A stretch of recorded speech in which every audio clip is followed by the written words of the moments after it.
안녕하세요. 꿀잠 마케팅 우상입니다. 이번 시간에는 챗 GPT를 통해서 카테고리를 구성하는 방법에 대해서 알려드릴 텐데요. 블로그 운영하실 때 가장 어려운 점이 어떤 콘텐츠를 올려야 되지? 도대체 어떤 글을 써야 되지? 라는 점입니다. 그런데 카테고리를 잘 구성해 놓으시면 콘텐츠 방향이 굉장히 명확해지고요. 어떤 글을 써야 되는지 막막함이 해소되기 때문에 이번 시간에 이 카테고리만 잘 구성해 놓으시면 이제 다음 시간에 쓸 그 블로그 글쓰기는 이제 속전속결로 되실 거예요. 네, 그럼 본격적으로 배워보도록 하겠습니다.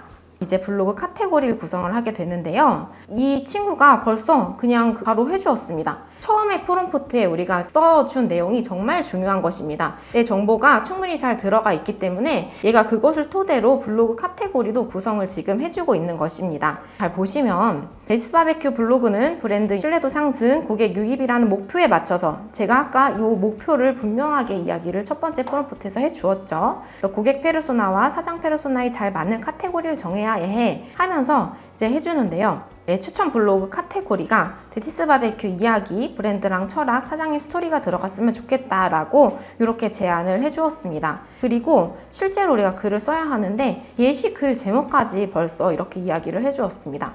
첫 번째 카테고리 추천을 해주었고요. 그리고 두 번째 카테고리 메뉴 이야기, 추천 메뉴나 바베큐 노하우 하면 어때? 라고 추천을 해주고 있고요. 그 안에는 이런 내용이 들어가면 좋을 것 같아.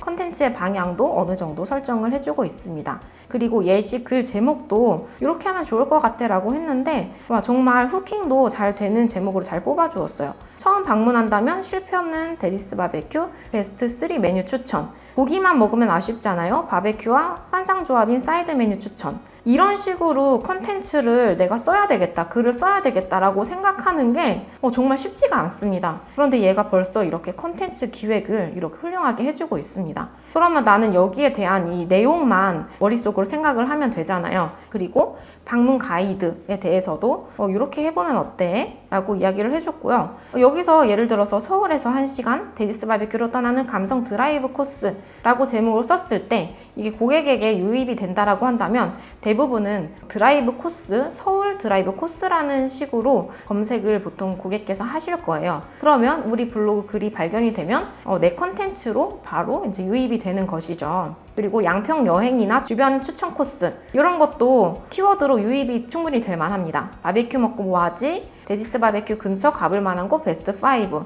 그러면 근처 가볼 만한 곳에 대한 내용이 나오면 그 키워드를 타고 저희 블로그로 유입이 된다라는 것이죠.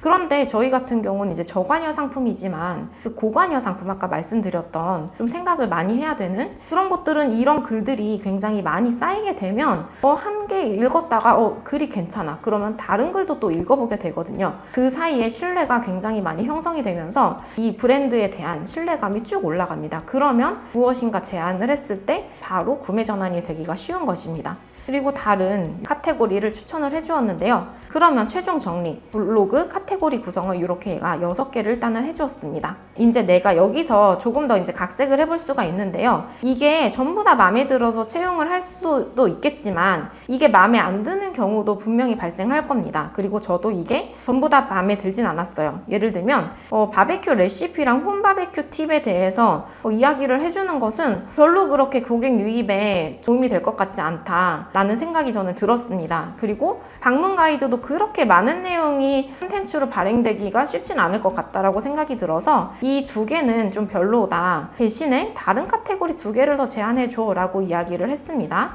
그러면 챗 GPT에서 이 두 가지를 빼고 새로운 카테고리 2개를 또 제안을 해줍니다. 데디스 바베큐의 비하인드 스토리에 대해서 이야기를 해보면 어떨까? 추천을 해주었고요. 그리고 바베큐랑 맛집 트렌드 이야기에 대해서 해보면 어떨까? 라고 또 추천을 해 주었습니다. 네, 이걸 이대로 또 채용을 해도 되고 이게 조금 싫다면 방향을 바꾸어서 이야기를 또 해주면 됩니다. 저는 그냥 새로운 카테고리 2개 삭제하고 그냥 일단 나는 4개로만 갈게 이렇게 시작을 했습니다. 그리고 바로 당장에 블로그 카테고리가 완벽하지 않아도 되세요. 시작을 하면서 콘텐츠를 쌓아가는 것이 사실 중요하거든요. 그래서 이 기획 단계에서 내가 원하는 카테고리가 완벽하게 나오지 않더라도 일단은 줄여서라도 저는 바로 블로그 콘텐츠를 시작하시면 될 것 같고 그리고 콘텐츠를 쌓아 가시다가 계속해서 챗 GPT에게 이렇게 새로운 카테고리 카테고리 3개 더 이야기해줘, 4개 더 얘기해줘 하면 얘가 끊임없이 GPT가 생성을 해줍니다. 그 안에서 브레인스토밍을 해서 얻어서 가시면 되고, 작고 사소한 것 하나하나 챗 GPT와 친해지고 물어보는 습관을 들이시는 것도 저는 정말 이걸 잘 활용하는 팁이라고 생각을 합니다. 그래서 일단 저희 데디스 바베큐는 이렇게 4개의 카테고리로 가기로 결정을 했습니다. 이걸 그대로 카테고리 명으로 해도 되지만 조금 굉장히 밋밋한 면이 있습니다. 그렇다면 여기 챗 GPT에게 좋아, 이 최종 블로그 카테고리 이대로 갈 건데 이름이 후킹이 되지 않으니 후킹되는 이름으로 바꾸어 줄래? 라고 이야기를 하면 얘가 또 브레인스토밍을 해서 계속해서 이야기를 또 생성해주고, 그것이 또 마음에 들지 않는다면 다른 이름 또 제안해줘 라고 계속해서 이야기를 하면 그 안에서 훌륭한 네이밍이 나오기도 합니다. 그리고 그 네이밍을 바로 채용하지 않더라도 그 네이밍을 봄으로써 내 머릿속에 또 다른 생각이 나서 더 좋은 네이밍이 나오실 수가 있어요. 그래서 블로그 카테고리는 이런 식으로 정하시면 쉽게 정하실 수가 있습니다.